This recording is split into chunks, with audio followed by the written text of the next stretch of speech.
Good morning, good morning, good morning, everybody. This is your boy Pitts. I'm the host of the Most Pitts with Pitt Sports Zone, Pitts and Point Sports Talk Radio. Here with my usual every Tuesday, Thursday, and Saturday, Coach Bernard Clark Jr. What's going on, Coach? How you doing? I'm doing well, Pitch. Everything's going good. Hey, I apologize to anyone that's watching and everyone that's watching. This is on me. We're starting a little late today. Normally we start at 9:30.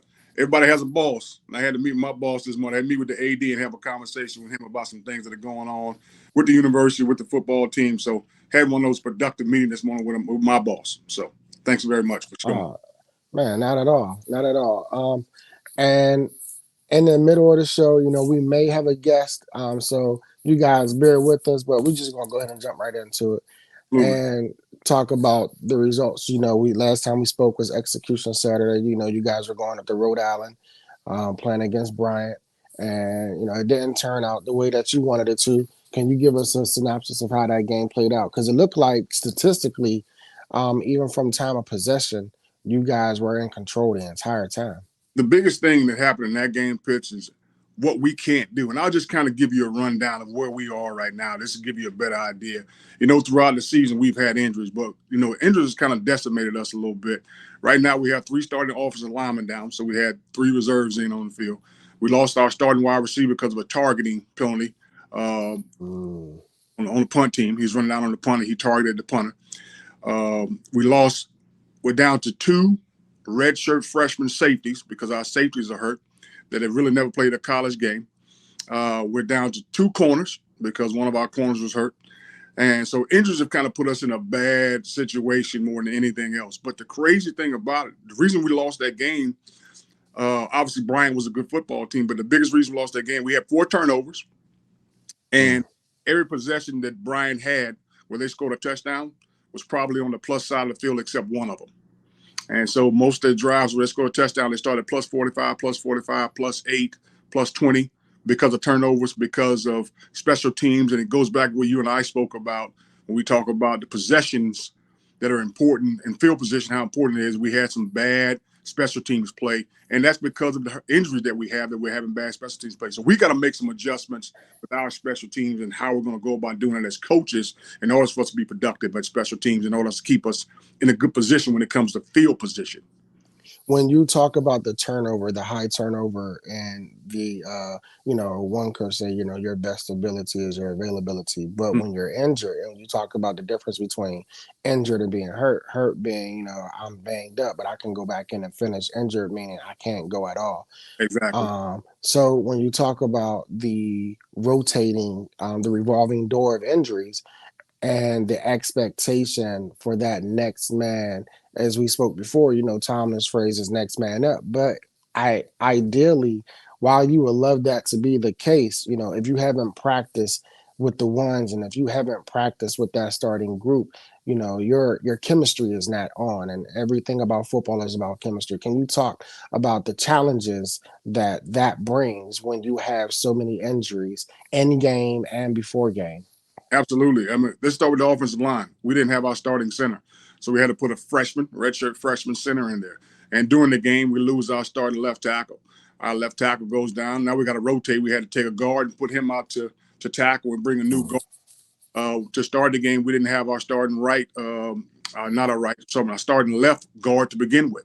So there are 3 positions right now that are very crucial in the game. We lose both our safeties during the game. One of them comes down. We're not exactly sure, but he has a sprained ACL, but it may be more serious. We're not. He has to get an MRI to get that done. So we have to take him out of the game. 2 plays after he comes out of the game, our other safety, he re-aggravates the injury that he had, a sprained ankle. He can't finish the game. So now we're down to 2 redshirt freshmen, guys who have never played in a college game, starting at safety for the entire second half of the game. So those things happen. Now we make the adjustments as coaches, but it's those young men that have to be ready. We talked about it before. Preparation plus opportunity equals success. They have to be ready. So we're not exactly sure how ready they are. So we got to adjust our game plan so they can fit into that game plan. So you're making those adjustments. And you're making these things happen. You're making those things happen. And it gets crazy. And then, like I said, we lose our best receiver because he's running down on punt, just giving great effort. And the guy he thought was going to fumble the ball, so he goes down to make a tackle, targeting. Helmet. Helmet to helmet. They call it targeting penalty. He's out of the game. And now on top of that, now he has to miss the first half of the next game. So these are the things that are plaguing us right now. And I'm not making excuses. I don't want anybody to sit on here and say I'm not making excuses. These are some Right. of the things where we fall off. And then after all those things happen, we turn the ball over 4 times. Well, go ahead and keep. I mean to interrupt you, Coach, but if you go ahead and continue, I'm going to add in our other guest. Okay, sounds good. But you go ahead and you have 4 turnovers on top of all those other things, and then you start having missed tackles, then it becomes an issue more than anything else. My man Alex Bostic Jr. What's going on, Yo, man? How you doing, man? I'm doing all right. How you doing? I'm doing awesome, man. We was actually I'm gonna put a pin into Coach real quick, and I'm gonna come back to what me and him was just discussing because we're already live. So we brought you in the middle, so we're gonna go ahead and roll with it. If you can briefly give the viewers and listeners synopsis about yourself. I'm Alexander Bostic. Originally from Miami, Florida. Went to Miami Northern Senior High School. Recruited by FIU. Spent the year at FIU under another coordinator, and then I met Coach Clark. I'm currently an entrepreneur. People ask me what I'm gonna do. I just say I'm a wolf. You know, I'm out here in the wilderness making it happen. Let's get it. That's where the best results come from. When you're in the wilderness, that means you surrounded by a lot of adversity, but you still making it out. Most definitely. Most definitely. Alex Bostic is a former linebacker at FIU when I was a defensive coordinator at Florida International University down located in Miami. And he's an entrepreneur, great things. He's doing something with Rick Ross right now. I don't know what it is. Alex got so much stuff going. I think too much information, he may have to kill you. So Alex, Now I don't know. We're gonna have to talk on the backstage so to see what he got going on. See if it's a combination juncture. But before we do move forward too, I do want to let the viewers and listeners know that, as you know, when we first started, when Coach Bernard Clark Jr. and I first started, it was called the Morning Chats with Coach Clark. But the name changed to Through the Eye of the Tiger, and that is to the credit of Alex. Alex was the one who came up with that name, so we wanted to give props where props is due. Thank you very much, man. Thank you for allowing us to use it as well. Hey, no problem. A lot of people don't know the relationship that Coach Clark have with his players. We had a lot of fun when we played football. I mean, we had a lot of fun. I mean, he got on us real hard. We had some jokes with it too. So we had to make it fun. So we found out his name was Tiger. It was up from there. So me being the jokester. Yeah. I was the one. I was the one kind of kept the locker room and kind of good spirits. The meeting room up. Because the stories that they told. Some of that stuff is like, man, it's believable, but it ain't believable. You know what I'm saying? So we just had to make fun out of it. Absolutely. So, his name. Tiger. Him, Coach Brown, man, Coach. You got to think who came through FIU during that time. We was actually fortunate to have the coaches that we had. Let me just name some coaches that coached us. Right. We had Don Strop. We had Tony Nathan. We had Coach Clark. We have Clint Hurt, who is the defensive coordinator right now for Seattle Seahawks. We had Bruce Hardy. Bruce Hardy. I mean, we had some of everybody. That I think we were the Colorado before Colorado, but we didn't even recognize it. And it was when I actually thought about it, I think adversity and situations put all those coaches together at one time, for us to be there. And it was just man, it was so fun, man. Coach Clark, man, I know the NCAA rules can't do it now, man. We had a shower, man. You get in there, get everybody crunk. You know what I'm saying? It just, we had a lot of fun, man. A lot of fun. And so the biggest reason we had a lot of fun, Alex, is because it's always fun to coach guys who enjoy the game of football. We had some guys who love the game of football. Not all of them went pro. His best friend, Antoine Barnes, he was drafted, by the Baltimore Ravens in the 4th round. And Antoine played, I think, 6 or 7 years in the NFL. Eight. You say 8. We had some other guys that are phenomenal players too. We had a guy by the name of Kiki Boo, and I can go on and on with a lot of other guys we had, but those guys loved the game of football. You know, it wasn't a situation, I Right. didn't question their love for the game of football. They wanted to learn the game of football. They wanted to grow with the game of football. And that's what made it fun. And that's what a Right. lot of young people don't understand right now is you got to enjoy the game of football and you got to have fun at it. If you don't, you're not going to want to get better. And you're not Yes. better. And we did a job of helping guys along. They did a great job of keeping us young. And because Alex going to talk about you no matter what it is. So that's the great thing. The thing about I've learned with the generations under is that when you talk about the love for the game, you know, for me was, you know, everything around me was I breathe, eat, sleep, crap, football, you know. So Mhm. everything I did, you know, when I drive, my wife would call me crazy, but when I'm driving, I tell my wife Mhm. the cars in front of me are the offensive linemen, and I'm just finding the closest gap I can get to shift out to get to that next lane so I can make it go for it. Like everything does not have to revolve around football. Hey, it does. It does, man. You know, when you get through traffic, you that running back. Oh Oh, man, I'm gone. I treat it as if I'm the linebacker getting ready to hit that hole. Because Bruh. you know what? What stuck with me in college, right? I'm a football guy, Pitt. So when you talk football, man, I'm a football guy. So you know, I played linebacker, right? Uh-huh. I played linebacker, and I was a weak side linebacker. So you know, you got Okay. the center, you got the Right. guard, and you got the other guard, right? And so I was pretty quick. My guard on my side used to pull, right? Pull around. Shoot right through it. And I used to shoot the hole. Mm-hmm. Coach Carr said, Alex, I'm gonna tell you what. You shoot that hole.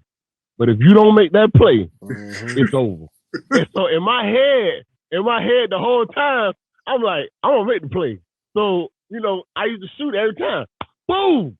I make the play. But if I miss, I got in trouble. So I got opportunity to make a play, but I just could not miss. And you know, those some things I use in life today. You can take that chance. You can't miss. You know, Absolutely. you can't miss. If you miss now, is hey rent behind 3 months, Yeah. 2 months. You Oh know, and yeah. so I'm a football guy, man. I like the analogies. I stay with them, and you know, it's just you ain't alone, Pitts. You're not alone in this struggle of of of us finding ourselves and healing and yeah. Hey, look. So, but when you got on to the stage with us, we was talking about Coach Clark Jr. was going into the challenges that you know in-game injuries plague whenever you have the amount of injuries that they have, and then you Mhm, have to play players that. When we talk, Coach, one thing you were saying, we talked about preparation plus opportunity, right? But the mhm, preparation with the guys who aren't used to being the guys next behind the guys behind the other guys, you know, that preparation, then it's like, okay, how do you manage that? Because now we're talking about third and fourth, you know, people having to step up. How do you, you know, because you're down to two safeties. How did you manage that? Well, it goes back to what you said: preparation plus opportunity equals success. So I'm constantly telling the coaches over and over and over, you have to get those guys prepared in your room. They have to get mental reps. It goes back to what you and I talk about, Pips, how important mental reps are, and how we got to Right. get reps rolling in the direction they need to roll in, and how it becomes important. And those things become extremely important in what we have to do and achieve what we have to do. So during the game, you have to make adjustments that they do well. You got to find Right. two young freshman safeties do well and put them in a position to succeed. You can't run all the man stuff. You can't run all the blitzes you've been running because they haven't been on the field, but they've been in meetings for some of those things. So you got to make sure you got to find out what they do well. Same thing with those offensive linemen. You put those young offensive linemen in there, you got to find out what they do well more than Right. anything. Make sure we stay on top of it. Hey, Pitch, I hate to cut you and Alex off, man, but I told you I got a mandatory meeting that I have to do every Tuesday with our conference. So what I'm gonna do is you and Alex stay on here if you don't mind continue talking a little bit. Yeah. I'm gonna And I may chop it up with him real quick. try to jump I'm back. gonna tell y'all the stories while he's not here, so I feel comfortable. Yeah, All right, Coach. yeah. I'll talk with you on Thursday. Sounds good. So Oh man. so now go ahead and give us that story about Coach. So Coach Cart, right? You know, he when he came in, he was my second defensive coordinator in 2 years. So I signed with FIU, and then he came in, and of course every coach come in, they always got a story how they gonna change the world. You Right. know how they gonna change the world and what's gonna be different from the next coach. You know, and so um, he came in. I wasn't his favorite player. I was his third favorite player. It was Keonvis Bowie, my roommate. That's his favorite player. And then it was Rob Bodie. That was another his favorite player. And then it was probably me and Twan. You know, Antoine Barnes. He went to the NFL, but we played high school together. We got recruited Okay. together. So I learned a lot because I was number two Okay. at the linebacker position at the time. I was behind Gerard Bodie, and it was one of them things we talking about next man up. I was just waiting for my opportunity. Right. And I heard they used to always tell us at the University of Miami that you couldn't get hurt. If you got hurt at the University of Miami, you could forget your position because the next man is stepping up. You're not letting it go. Right. And so I always took it as if once I had my shot on the field, I had to roll with it. You know, I had to make it. I had to make it happen because what he said the other week when he was talking about don't count your reps, make your reps count. That's what Right. me. That was me. You know what I'm saying? Because you got to think, man, being a competitor and you got to always look over your shoulders, like when I'm gonna get taken out the game. Mm-hmm. You know, like when they gonna take me out the game? When they gonna take me out the game? And these are things that kind of resonated in my mind, but I had to make the plays to stay on the field. Right. Once I made the plays to stay on the field, and he know who I am, you know, it was good to go. And so you don't know the thing about it. You don't know what the coaches are talking about in the meeting room. You don't know, right? All you know is what film you could put a body of work you could put together to be on the field. Uh-huh. So I gave it my all, my whole 4 years. I started as a true freshman at FIU, and I started all the way till I was a senior. I didn't get drafted. My best friend got drafted. He did 8 years, but I went on entrepreneur side. I just told him, look, man, you do what you got to do on that side. I do what I got to do on this side. But I just took the lessons of life, you know, to make it happen. So when you talk about, you know, the the playing days, can you share your thoughts and because I'm not sure how long ago you Mm-hmm. played, but the Mm-hmm. difference in playing now, you know, when it comes to tackling, targeting, the different rules that are in place. Mm-hmm. I know it's for player safety, but Right. sometimes I feel that a lot of the rules help the offense, and it Mm-hmm. helps the longevity of the Right. offense. Doesn't Right. really pertain or protect defensive players. So yourself Right. being a defensive player, can you talk about how those changes may affect a player now? Well, a player now, I mean, they've been a player that's playing now. They've been accustomed to it probably since little league because they've been kind of practicing and putting those things into play as far as how you should tackle. They was forced, like in high school, they was being forced to watch proper tackling drills Okay. in order to, to get to that level. So I think they've been accustomed to it. The hardest part of playing now and playing then is the coaching adjustment. Because you're trying to see it from your eyes, and they're seeing from the standpoint, no, this is how I played. So Right. whoever can merge that the best that they can, and I think they'll have a good team. I think that's one of the reasons why Dion is kind of having some success because he's willing to let some of those old tactics go and Right. allow what the kids are doing to merge in what he's doing that can make a perfect mesh. Right. Because what happens is when you don't understand the evolution of something Mm-hmm. and you fight it, that's when you get rolled over and go, Resistance. you get Yeah. right over. You got to think. I grew up in an era when we get our alerts say you got mail, AOL. You get what I'm saying? And so MySpace and I Black Planet. with the Black Planet, we really have your page get hacked, it's over. And so a lot of our parents they didn't have internet, but we could check our email. We had the chat, the live chat, the two-way pages. And so now I come to the realization of, listen, man, I got to. I go by this. You will not be smarter. You will not be. You will not be. You will be smarter than your parents. You won't be wiser than your parents. Hmm. Okay. And I think that's what we got to understand, that this generation, man, is changing, and the rules are changing with it. So the game of football today, to me, is still exciting to watch, but it's just, it comes to a standpoint of, I don't understand, man, hit him. He come across Right. the middle, hit him. Right. And it's like the refs, they throw a flag on any little thing and they challenging it. It takes the excitement out of the game, but you got to think about it. What's the most exciting thing in boxing? Somebody getting knocked out. That means somebody actually is getting hurt. The Right. brain is shaking. We like excitement. You get Hmm. what I'm saying? NASCAR. Oh man, you seen that car crash? You realize somebody could have died. Yeah. You get what I'm saying? That excitement. We like that. But when you're in it, it's different.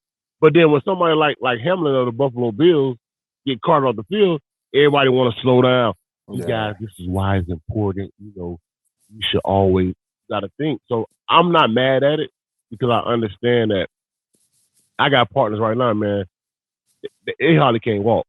We Hmm. go out together. I'm like, man, I gotta go sit down. I'm like, goodness, Hmm. football takes a toll on your body. You know what Yeah. I'm saying? You see how Coach Carl knees is, man, looking like Kenny Smith on Oh, TNT. You know how NBA. you know what I'm saying? They run to that ball. That Tiger right there, like that's Tiger. So that's football, man. That's championship. 5-7. Yeah, So man. it takes a toll, man. And so I mean, that's what I think. So when it comes to the um when it comes to the impact, that's the word I want to use, the impact that Coach Bernard Clark Jr. had on you, not only as a player but as a person. Can you Mhm. speak to that? Because we know he has the book out, How to Become a Better Man, Father, and Son. Better, Um, better man, better so husband, better yeah, father. right. So Right, if you can right. elaborate on your personal experience to how Coach Bernard Clark Jr. has made that impact on you. Well, I better men, better husband, better fathers always stood with me since I left FIU and I left Coach Clark because he always instilled that into us. And because after football, you got to be a better person. Mm, Um, I was on a spiritual journey in college, a fight between my flesh and my spirit mm. because I always wanted to do right, but it's just like I had a problem with cursing.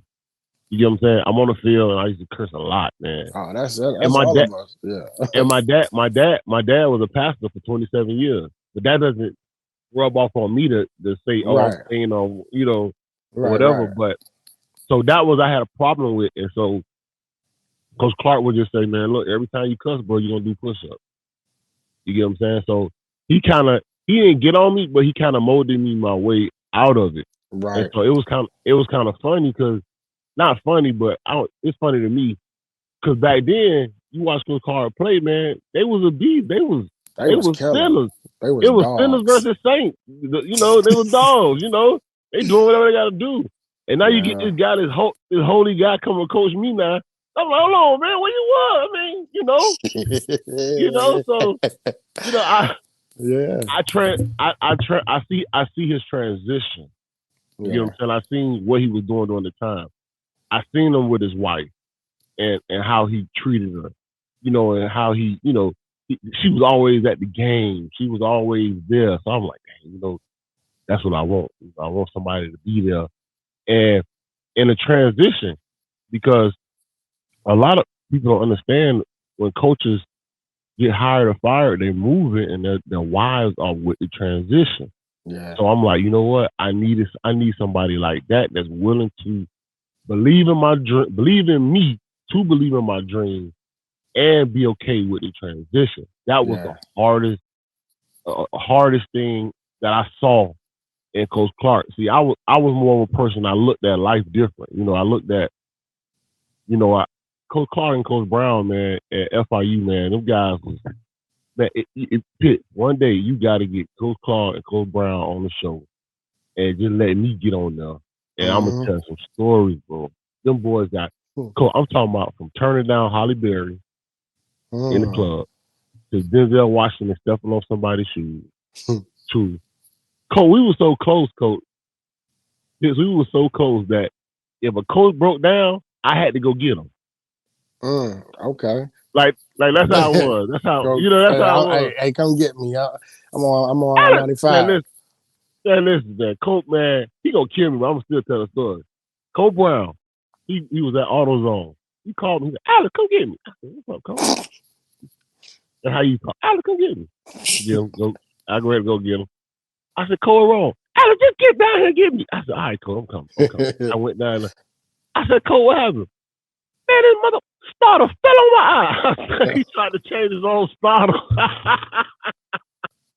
He tried to hold it up. And you know how he tried to hold it up? He tried to catch that thing.